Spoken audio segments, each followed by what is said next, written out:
Brandon Hawkins of the Toledo Walleye. Now, the second consecutive year, he's named the ECHL MVP.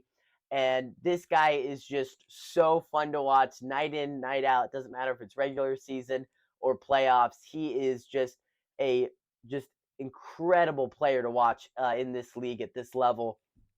Hawkins is a guy who just elevates the entire locker room, elevates his whole line, and this whole team was better this year because of Brandon Hawkins. And these last 2 years have been just spectacular for Toledo because of this guy. And he is now only the second player ever in the ECHL to win back-to-back MVP awards. Chad Costello did it with the Allen Americans on their Kelly Cup runs back in 15 and 16.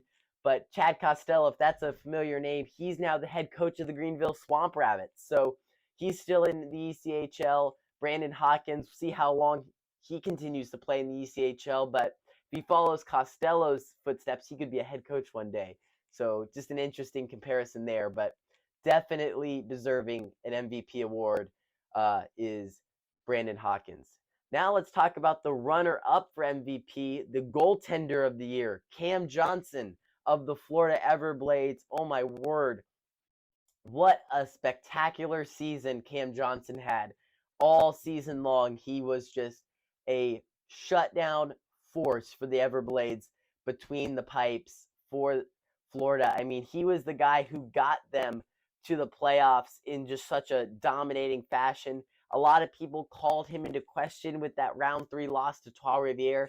I wouldn't say that's the case. I think Trois-Rivières was just on another gear, really, as the playoffs went on. They were on a mission all the way to the Kelly Cup title. So for Cam Johnson, yes, did he have some rough games in that series? Of course. But Cam Johnson as a goaltender in this league is just spectacular. He has a very bright career ahead of him. He's played several years. He'll probably play a few more, but I would expect to see him move up in the next few seasons to the AHL. He is just spectacular and definitely someone who might get their name and number up in the rafters in Southwest Florida in a few years. He has just been the backbone. He's won 3 consecutive Kelly Cups before this season with the Everblades. Spectacular is Cam Johnson, and he was the runner-up for MVP, in fact. So that was pretty cool to see.